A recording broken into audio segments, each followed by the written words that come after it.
last movie this week was my pick. Obviously, hands down, the best pick of the week. I hate to admit it, but yes. It was. I know that hurts you. It does kill me a little bit. Thankfully, the movie was good enough for me to get past it. It's Rode Hard, and it was written and directed by Adam Carolla. Kevin Hinch also had a hand in writing it. It's about a gang of gay bikers, right? It's actually an all-male prison, and they just really stick it to this one dude. His name's Corey, and he's new in the prison, and he's made a lot of friends in the wrong kind of way. He's everybody's bitch. Huh? So this movie, Adam Carolla, he partnered up with Kevin Hinch, who also helped him on another hidden gem, which we'll probably discuss in another episode, called The Hammer. That was another really good movie that Adam Carolla's done. This movie is about, it's somewhat autobiographical. Yeah, you can tell. On Adam Carolla's life in between the time where he lost the radio show that he had with Dr. Drew Loveline and he quit doing the Man Show. It's the time in his career where he wasn't making all the money he was making doing TV and radio, and he had to go try and do stand-up on the road to make a living and support his family. Get back to where he started, basically. Right. So his character in the movie is Bruce Madsen, and he has to return to stand-up comedy to pay the bills, with his peers and other people that he's known in the industry becoming more successful around him and getting TV shows. Obviously, Jimmy Kimmel from The Man Show. Late night, extremely right. Yeah. Jay Moore. Yeah, you can obviously tell that's Jimmy Kimmel.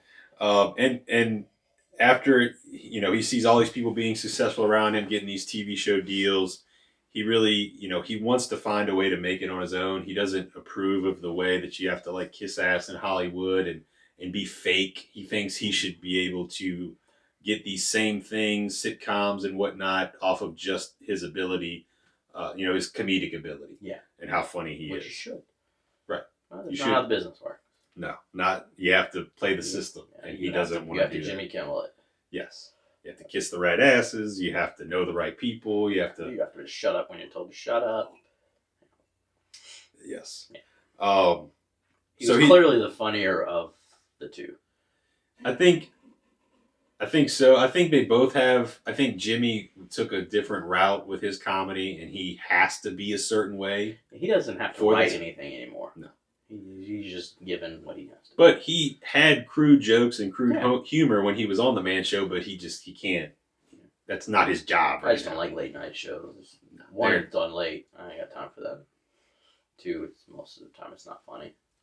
So late night, he's got to be watching prison movies. Yeah, it's hard to make time. You got to fit prison movies in. Yeah, at least 3 a week. It's tough. Yeah. So, he decides to basically carve his own path to success towards the end of the movie and do things his own way and become successful in his own right, as opposed to playing the Hollywood system. And obviously, Adam Carolla has become a major force with his podcast. Not as good as my boy Joe Rogan, but he definitely has a wide audience. You can't beat Joe. No. He's at the top. We just want like 1% of Joe listeners, and I'd be happy with that for this podcast. Oh yeah, definitely. But the movie just kind of.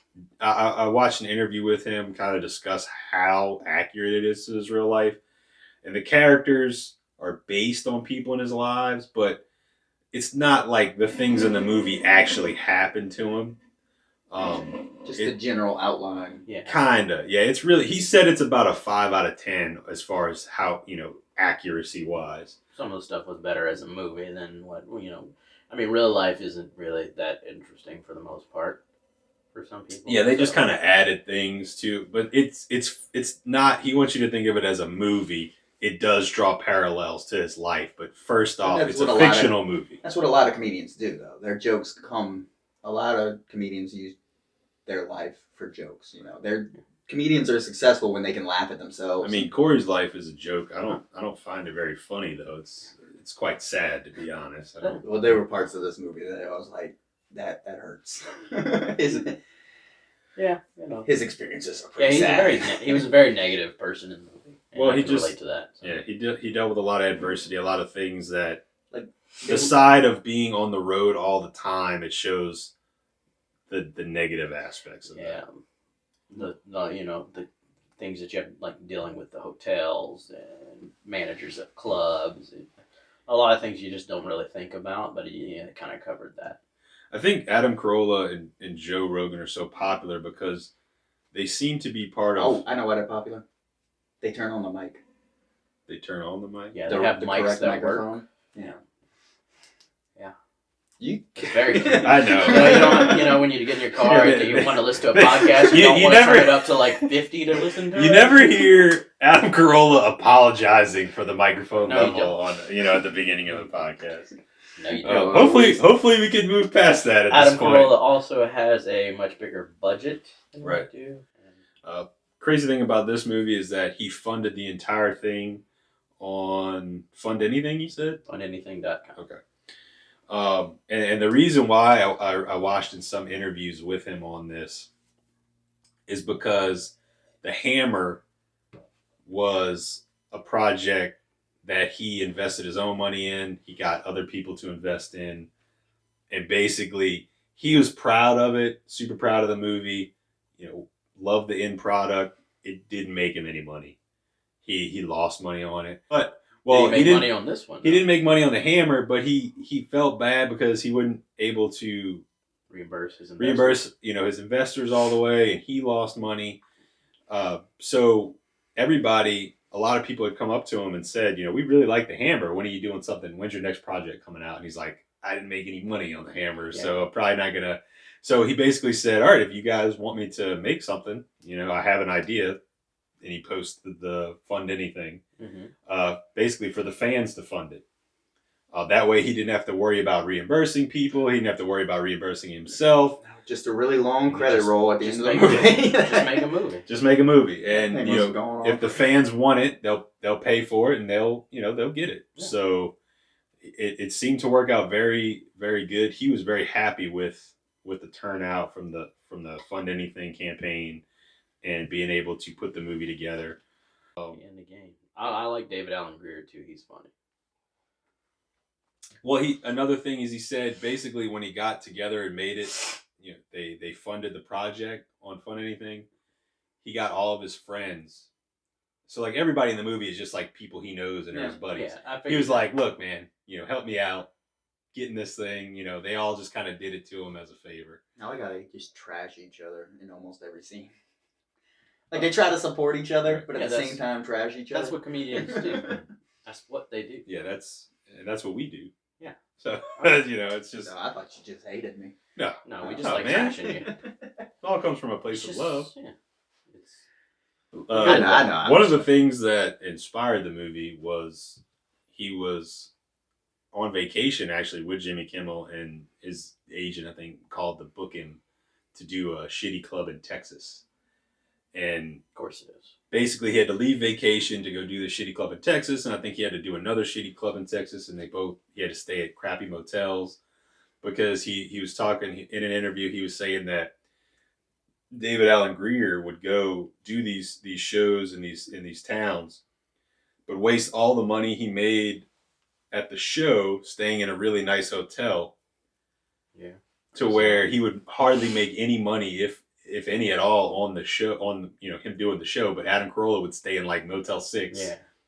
So that he would actually make more money doing the comedy show. I think they kind of covered that in the crappy hotels that he was staying in. And he flew out flying coach. I love when he sees the guy, bro show, right, man? Hey, I'm sitting up first class with the bro show guy. Like, that's got it. Like, I felt so bad for him because it's like, God, you have to know, like, at that point in like the early 2000s, it was like, hey, man show. When your fan base is no one just ever a bunch probably of called him by degenerates. his name. No. So could they make the Man Show now though? They could. No. That's what I was thinking of when I was. I want to go back and watch it. I remember, but like every show ended famously with girls jumping on trampolines. Like you couldn't like. There's no way. Yeah, you'd be objectifying women. Twitter would be lit, man. There would be people burning. But as a 13-year-old boy, obviously, I love that show. Obviously. So I don't think he could. I don't think he could do it. A lot of like skits and stuff they did. Like Jimmy Kimmel did blackface with Carl Malone, which nobody I do never remember comes that. up. I do remember but he that. did it like that. Oh yeah, no one talks about that, huh? That came up like maybe a few months ago, or a year or They so. shushed. I remember seeing something, and they just They buried shushed it. that quick. Nope, Jimmy's part of the system. Bury it. So He was a- good. God, I remember those now. I Yeah. just remember those. This here, but those Carl were Malone. Hi, I'm Carl Malone. Yeah. That's Those great, are so man. good. Yeah. Oh God, Carl Malone. Yeah. The All 18 of his I watched a kids. really good interview. I'm not a big fan, like we were saying. I'm not a huge fan of Rich Eisen, but he had a really good interview with him where he sat down and talked about a little bit about Road Hard, and then he famously, apparently, his parents never gave him a middle name. He's just Adam Carolla. Adam And when- Toyota Corolla. Adam, yeah.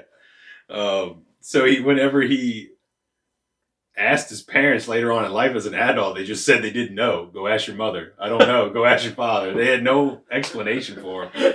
So he kind of was upset was his about job. it. No, that was he her was even job. more mad that they had no reason. Yeah. And then apparently when he was like 23 or 24, the Lakers were in the middle of a championship run. And he just put on his driver's license when he renewed at Lakers. So his name is Adam Lakers Corolla. And it says it. Rich Eisen had his driver's license, and he shows it on the interview. That's awesome. Yeah, that it's Adam Lakers Corolla. That was pretty funny. Another fun fact about this one, and he talks about it. I think in what was it? One interview that I watched him is the scene when he's in the hotel room with the older woman, and she's getting sick in the bathroom. And he's got a boner in the doorway, and basically he was saying that the prop guy had no idea how to make that, so, and he obviously just couldn't have one. So they tried to take a toilet paper roll and ball up some gaffer tape and just stick it on the end of the toilet paper roll, put his pants, but it looked, because it was balled up. You can see all these dimples and They couldn't have just bought a strap on. No, apparently it was low budget, man. They Yeah. They only had one night to shoot it in the hotel or something like that. And so what he told the guy was, all right, go downstairs to the bar in the hotel and get a lime, the smallest lime they have, and they put the lime in the toilet paper roll, and that's what it was. Okay. The Interesting. lime in the coconut. But he was teaching. Apparently, the prop guy was just Prop guy. he had no idea how to do it, and Adam Carolla had to improvise. Prop guy was not thinking about dicks most of his career, I guess. It's this is not what I signed up for. He talked a lot about also Howie Mandel's part in the movie, about how he is he is a germaphobe in real life. And that's kind of present in the movie when he doesn't shake his hand. Yeah. Yeah, one of the new guys gets up in the executive meeting and he's like, "Oh, sorry, he's new." Just shoves him back down in his chair. Yeah. So apparently he is like that in real life, and he tells a story about how they were out with Howie Mandel and Adam Carolla was out with his wife, Howie Mandel and his wife, and Howie Mandel had been drinking and apparently had a tub of popcorn. They were watching some kind of show, and Howie Mandel was a little tipsy. And earlier that night, he wouldn't shake Adam's hand, when they first met up. After he got a little drunk, he was asking Adam to have, does he want some of the popcorn, him and his wife. And he was like, "You won't shake my hand, but you want me to reach in with my hand to eat this popcorn?" And Howie Mandel turns to him and says, "Adam, I'm crazy. It doesn't make sense." So he's just saying, so he understands that he has an Yes. actual issue. Yeah. A lot of germaphobes, they just it's not in their right. They're not in their right mind. It's Right. just an actual disease to be afraid of disease. So So when they get drunk, that kind of goes away, Yeah, he's like, "I'm crazy. It doesn't have to make sense. Yeah, I noticed that because I saw him not shake the guy's hand in the movie, but then he keeps touching all this other stuff. He's like, "Here's your microphone. Here's your this." They filmed that in Howie's house too. So was there there? were all those people in his house filming. Oh, so that was all his stuff anyway. Yeah.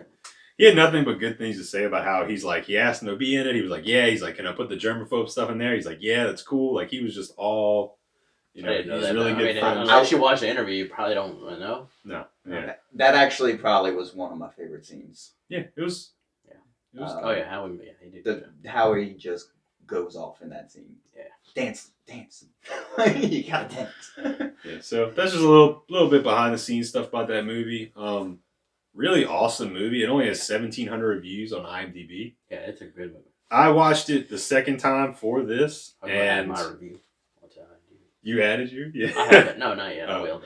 But I laughed continuously throughout. There's many different scenes where in the beginning, right off the back, where the hotel makes him pay for smoking in the room.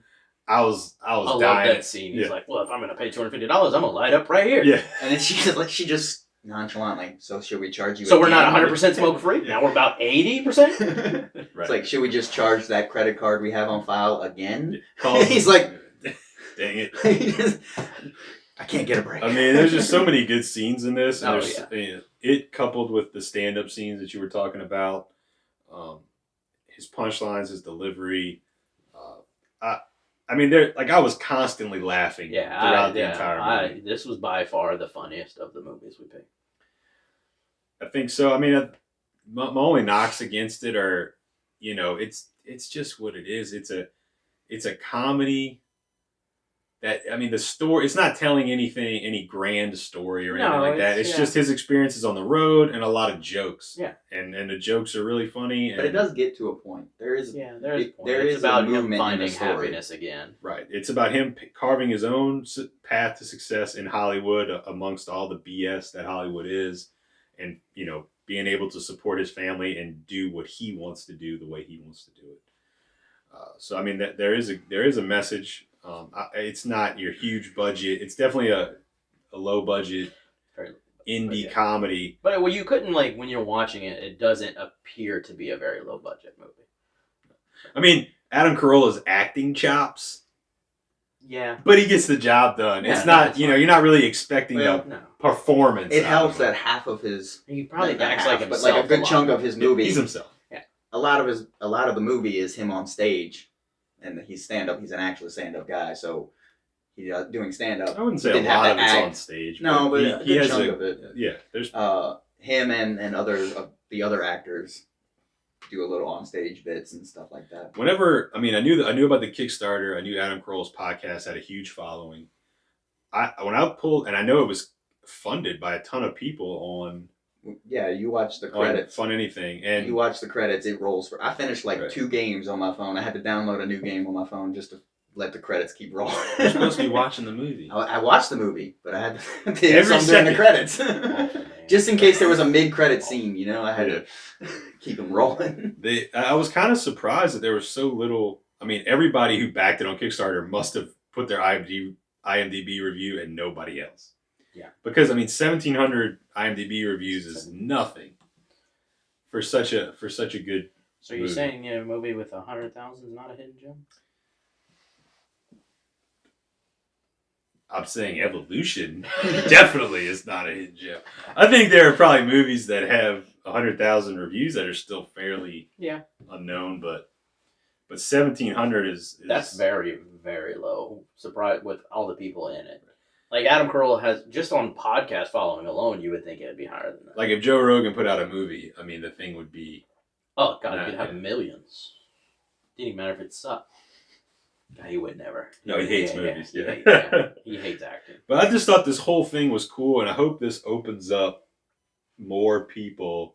I know a lot of movies are funded on Kickstarter, and a lot of them are just crap. And I love stand up and comedians. Yeah. It's just, and this kind of just. And There's a movie about it. he's got a great dry sense of humor. That's just That's my it's- niche there. I love it's that. hilarious. He's great, he's your everyday guy. He's kind of very negative, but he's going through a pretty rough Cynical. patch. Yeah, relate to that a lot.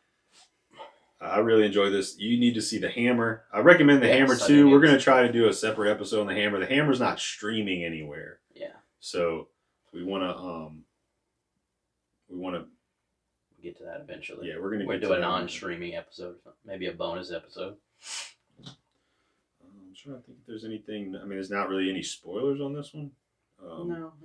He did say that his agent in the movie he calls him Baby Doll because he calls him Baby Doll They all the both time. call each other baby. That doll. apparently is a real thing in real life. Like his manager is like, I forgot what his name, James Baby Doll something, and the reason they gave him that nickname is because he calls everybody Baby Doll. So that is a real piece to it. I thought that guy was funny. Yeah. Larry Miller. Yeah, he's funny. He's always funny Oh, yeah. in what he does. I love him. But like, it just seems like his group of friends are like the outsiders of Hollywood. Yeah. Everybody in this movie is kind of like a fringe guy, and Every now and then, except for Howie. right, Howie's got And all the Kimmel. game shows. Howie and Kimmel. Yeah. As mainstream. Part of the system. Yeah, but he said it multiple times, and he said it in a lot of interviews. He's not, because everybody asks him like, "Man, are you upset that Jimmy Kimmel has all the success at the late night show? You know, is the 100 billionaire or whatever." Yeah. Like, no, man. He's my friend. Yeah. I've known Jimmy a long time. I'm very happy for him. It's just not something he could do. It's just not his. He doesn't play to the system, or he doesn't want to do it that way. Yeah. But he's very happy for him. They hang out all the time. Yeah. Apparently, I can see that. they go on vacations together. So the movie kind of makes it seem kind of casts a negative light on his it relationship does. with him, but he said it's really not like that. Yeah. He at all. actually brings that up in the movie. He's talking to those women. He does say it. Yeah. Like, they don't believe him because they're drunk. They're like, "Nah, you hate him." And he's like, "No, I don't." He said he didn't know how Jimmy Kimmel was going to respond to it, but he watched the movie with him, and he said he enjoyed it. He thought it was fine, and I think Jimmy was the line that Jay Moore delivers in the movie about you got to go to work, you got to play the game or whatever. He says something like that to Adam Carolla, basically saying like just because you're the funniest guy in the room doesn't mean that people are going to throw jobs at you. Yeah. You got to put the time in. You got to put the work in. You got to do all this stuff. And Adam Carolla realized he was right in that aspect. Through that in the movie. Yeah. Because he can't do that. He- It's not his thing. He can't. Right. Straight Some up people mentioned- can. Some people can't. He had one conversation about the career path that he took, and he said, "Well, I think I could have." Like, he was talking in the diner. Yeah. He's like, "I could have, but I just didn't put in the work." I mean, Well, he doesn't, man. like most. He didn't want to have a job. He wanted to do his own thing. He knows he was a funny guy. So he wanted to do his own thing and have his own success based on his comedic ability, not have a job doing something he didn't really want to do, even though, we need a funny guy to host this. And he thought, his roots, being a stand-up comedian on the road, was great when he first did it, but having to go back to it was just terrible. Yeah. He did not like. At He's that like, point, "Man, this was great when I was a young guy, but Yeah. now I've got a daughter getting ready to go to college and all that." Yeah, 'cause he was a carpenter who basically got into stand up. Like he tried to make in the Hammer and in this he does woodworking and stuff like that because that's what he did before. I didn't know that. He had like worked on construction sites. He said making like $9 an hour, and a few people had told him he was really funny. He needed to give stand up a shot. That's how he got into it. But yeah, I mean, I love the story of funding a movie on Kickstarter or something like this, and It works for projects like this. I think this is more of a Sometimes- passion project for him. He wanted to make this. I really like it because I think Hollywood, especially lately, ruins a lot of movies by taking somebody's work and being like, "Yeah, we're gonna take it, Right. but first we're gonna make some changes." Yeah. And the original They writer make is it just too like, Hollywood.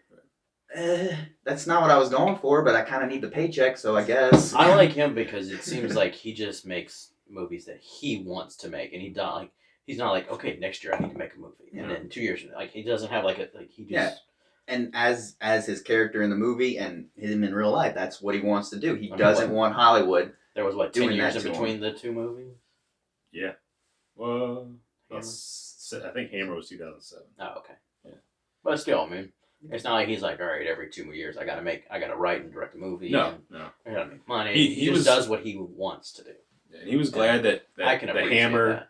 He was glad that the Hammer found its audience. I find it's like you can tell when you watch a movie if the person that wrote it this is what they're really passionate about, and you can just tell. There's from this. heart in this movie. You can tell from this that he just really enjoyed this. I think Yeah, I mean, movies don't do that anymore. I would highly recommend this Okay. to, pretty much anybody. There's some of the humor is crude in it. Anyone with a sense of humor. I think It's I a little really more enjoy directed it. towards men. Also, Lewis. Yeah. What? I don't know. He likes. We don't know what your taste in comedy is, really. Yeah. We don't really understand it yet. Maybe if we get a few more episodes in the podcast, we'll figure No, out. I like this one. Yeah. I mean, this movie to me, like you were saying, a passion project, or it has heart to it. It feels like it has something. There's a lot of behind comedy, but there is also kind of him finding happiness again in his life, which are kind of. It's good.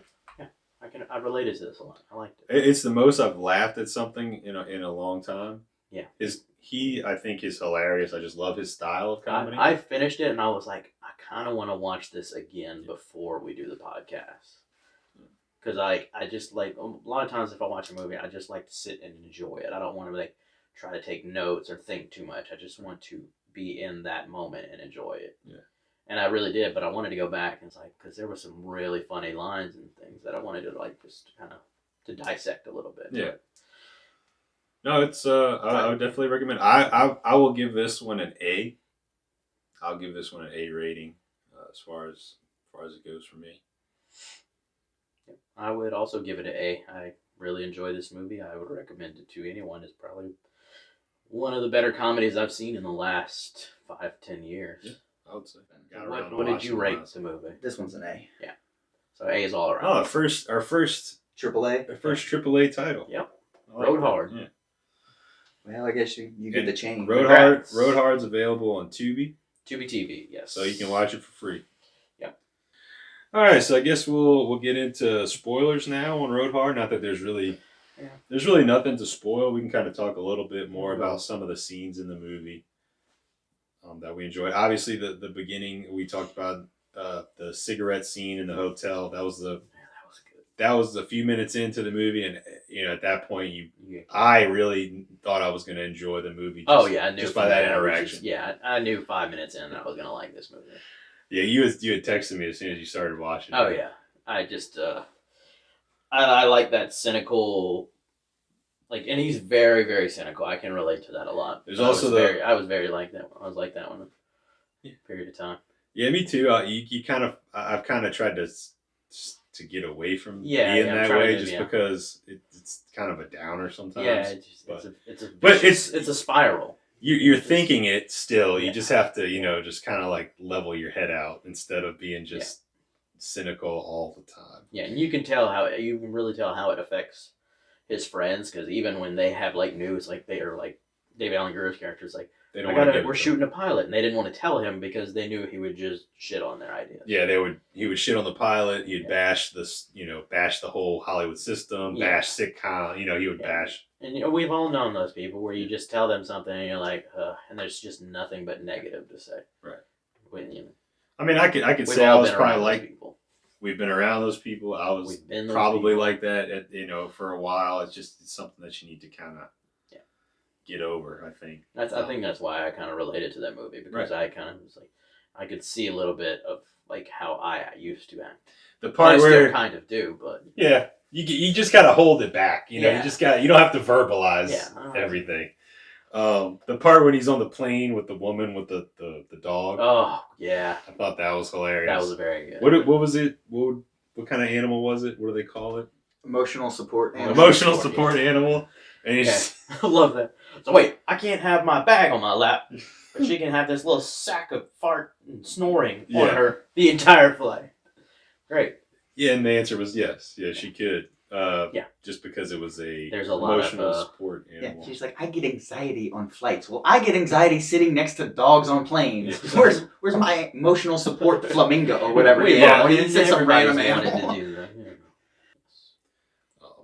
It's just it's something that obviously everybody's thinking on the plane. It's gotten out of control. Yeah. I mean, you give people an inch and they're gonna take. Another part I really liked was the hotel room door. When he's talking about the key never working in the hotel room. I like how he's narrating that in his stand-up, because that's what a comedian does a lot of times, is they take their personal life stories and throw them in their stand-up. And sometimes they happen, the week before. I worked in Houston for a week one time, and that happened to me like 3 different times at this hotel. And the parking lot was only in the back. So to get in the back, I have the key card. Yeah. So I get home from work, and of course it didn't work. 3 days out of the 6 I was there, it didn't work. Like, did you keep it near your phone? I'm just like, and I love. They told you. And They yes, said that that's to you? exactly what they said. That's why I related to that scene so much, because I was just like, that's exactly what they said. And I love his reaction. He's just like, "Oh, my phone? No, I leave that at home. I don't bring that out with me." Cell phone? I'm not sure what that is. Oh, is that like a phone without the cord? That doesn't leave the house. Why would I go anywhere with that? That just doesn't make any sense. I'm just like, you would think like card technology would have evolved a little bit or changed. I love that whole rant. Yeah, that was a good one. Because I related to that. Because I experienced that firsthand. It never, but it always does that. Every time I've gotten a key card hotel. I like when he goes into... it never works. Oh, did you use it right after you got it? What do you do at a hotel? You check in, you go to your room. You don't walk around town with your bags. I usually go to a homeless shelter for a little while. That was hilarious. It's like the first thing you want to do. Even if you have plans immediately, you still want to put your bags in the room. Exactly. You go straight to the room. So stupid. Hotels are ridiculous. I thought it was... I mean... that was a good little bit. Yeah. The scenes at the house where in the movie he's divorced from his wife, but the wife lives in the mansion that he got while he was working radio and TV. And he turned the shit or the garage into like a outhouse, a house for him, a little mini house, little apartment for him, so that he could spend time with the daughter. Yeah. Also, he didn't have money to go buy any other place. Yeah, he's still paying the taxes on that house because the house is worth a fortune, and the wife won't sell. And then David Kochner is the wife's. Love him. Yeah, he's so great in this. The wife, her hair was awful. Like, did you it was her bangs just coming down, and he made that joke, and you just he brought up that joke when he's talking to her. It looks like you're poking her in the eyes, like it's just like what? I did notice that. At one point, he's talking to her, having a little argument. He's like, "Did you do something new with your hair? I like it." And she's like, "Well," and then she starts talking. He just turns on his machine and just stares at her. I love that. Yeah, I like whenever near the beginning, he's trying to get into his house and. You don't really know. There's a girl in there, and he's yelling through the door. Yeah, at first I thought that was his daughter. I thought it was his daughter, and she was like, "No, you're not allowed in here." And I'm like, "Well, that's kind of rude." How do you find out to your own dad? How much of a horrible person do you have to be to say that to your own dad? But it was the daughter's friend, and she was who was instructed by the mom. So he literally just reaches through the dog door, unlocks it, and opens the door. And the mom wants her to go to USC, and USC costs like $60,000 a year. Yeah. He's like, we need you to go to somewhere else. Well, his ex-wife obviously is not thinking about money at all. And the thing is, the new husband new boyfriend who will not get married because as soon as that happens, alimony is cut off. Yeah. Yeah. Exactly. So they know better than to get married. They just gonna live together. He does something with turquoise. That's what he does. He sells jewelry on eBay. Handmade jewelry. Yeah, he's like part native or something like that. So he tries to do like dream catchers and jewelry. Dream catchers and turquoise. I like the scene with Howie Mandel. Howie Mandel's trying to get him to do the game show. He wants him to do the game show, and Howie can't host. He's like, I'm not in the state of mind to do a practice right now. He goes, but I forget how he puts it, but he's like, oh, you don't want to do this right now? You're not in the state of mind? Do you not know how to dance? Sometimes you gotta dance to get where I am. I had to dance. I don't have to do it anymore, but I had to dance. There was a time on what was that show? Deal or No Deal. Deal or No Deal. When I said there are 2 cases left, which one will you pick? And I shit my pants because I had 102-degree fever. He's like, but did you notice? No. I was on stage. I finished that show. Sick. And he just goes into how too much detail. I doubt it's actually real, but it was hilarious. And when he does it though, he does an awesome job at it, but it's clearly something he doesn't want to do. Like when Adam Carolla's character, he doesn't want to host a game show. He just came up with that whole spiel on his own, and they were like, "Did you write that?" And he's like, "No, I just came up with it on the spot." And then he tells the guys, he's perfect for this. You guys have been writing for this show for 6 months, and that's better than anything you've come up with. Yeah. Because he's actually a comedian, of course. You have a lot of these people that just writers. They're not that funny. He also really didn't want to do it because it was at the point of the movie where he decided he could get out of the showbiz. Yeah, he kind of fell for this girl. He's she's got a great little place with a giant shop that he can do his woodwork, which he loves doing. I love their relationship in the beginning, and she's just She messes with him trashes so him bad. at the corporate gig. He do. She just sets him up Yeah, so for failure. So she tells her boss that he's funny because she met him at a previous meet and greet stand up thing with somebody she used to work coworker. with. Yeah, her, Right. Had And so they got a tickets. meet and greet. They met him. They talked a little bit, and she enjoyed the show that they were at. I guess that was months previous. Yeah. And she recommended him to her boss for a corporate gig that they were doing. Just somebody who would, kind of speak at the corporate gig, be funny, and she basically gives him bad information on It just everybody. sets him up His bad. fault. He was given this information prior to the show, but decided he just didn't care enough to write it down. Corporate gigs are the worst. So when he gets there, he's trying to think of stuff. He tells her, "Oh, I wrote stuff down, but I forgot it." No, he straight up just never wrote it down. And Hold so on, let me get a pen. So she And he's gives just on him- the phone. He's like, all right, now go. But She gives him bad information. Now, she gives him like sensitive information about the She jerks didn't that like work those at people the, anyway, Right, so yeah. she thought it was funny. Yeah. But nobody else at the She did it because she thought it would be funny. And because she had a weird sense Yeah, of she humor wanted as to well. get back at him for something because for being lazy. She for wanted to get at him. not preparing. Yeah, not taking it she wanted to seriously. teach him a lesson, Yeah. but she also didn't like the other people that she gave him bad notes on. She had a good sense of humor. Yeah, she did have a good And sense of humor, yeah, which that is made the him like reason him I more. think Yeah. they got along and he ended up. Yeah, they were good. Their banter back and forth was really good. I enjoyed them. They just kind of They got dive together. in. They just keep then. running. I like she's like saying that she's stalking him. He's like, "You are not very good at this stalking thing. You know you're like not supposed to be seen, right?" Yeah. It's like he can't wait months in between. Yeah. Because he didn't know when he showed up to the club Yeah, that she was it was not her. aware. Like Yeah. she was associated with that company Yeah. or the gig or Yeah, anything. he just thought it was a gig to take the money. Yeah, so they end up after that. They end up kind of being romantic and getting together, and they help the daughter, I think, move to not USC. To the other side of the The country. school she a little really- closer. the school she to The wanted school to go she to. really the kid really wanted to go to that school. I think. Yeah, and it wasn't the super expensive school that her mom wanted her to go to, and then basically it ends with the daughter, telling the woman that she's a very good fit for her dad, and take care of him because he's had a rough go No of it one with else, the women. no one ever has. Right. No Yeah, one's like ever. you can just tell, like the bond between him and his daughter is a very strong bond. Like, she loves her dad. No one else does apparently, but Is that something he added in, or he had a real daughter? I don't think he had. I think he has like twins. I know he has twins. I'm not sure if he has an older daughter. I think that might have been just. So he just Yeah, kind of she- wrote that on his own. Yeah. movie magic. That was pretty good. No, and then yeah, they kind of drive consider- off, and you kind of like that's when he basically moves to the country with the girl that he met, and they're he both starts his now. podcast. So his daughter's going to school on the East Coast, and he moves to the East Coast. Yes. So they're basically like out of the Hollywood Yeah, scene. they're very close to her college. I think he says they're like an hour away, so they can visit. and stuff like He So mentioned he just kind of he gets doesn't out of the get- Hollywood thing. he's so far off in the boondocks of New Hampshire that he's like, just call the landline, and if you don't know what that is, ask a college professor. that. I like that when he's out there and he's talking. He's like, you always see these people. They talk about these L.A. and New York people. Why would you want to live way out here in the sticks? And then you get here and you're like, you know what? This isn't that bad. And it's like, yeah, that's where most of America lives. Right. They Yeah. don't live in Hollywood or New York. They're such different entities.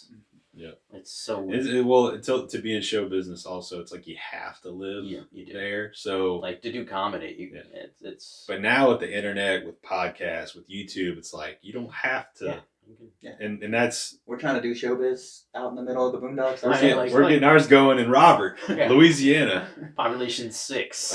Hey, and most three these of houses them are full. sitting right here. But I I think don't want to miss I really like Adam Carolla. I almost want to. I tried checking out his podcast previously, and I didn't care for it. I really want to. After watching this again, I probably when I checked it out the first time was right after I watched this.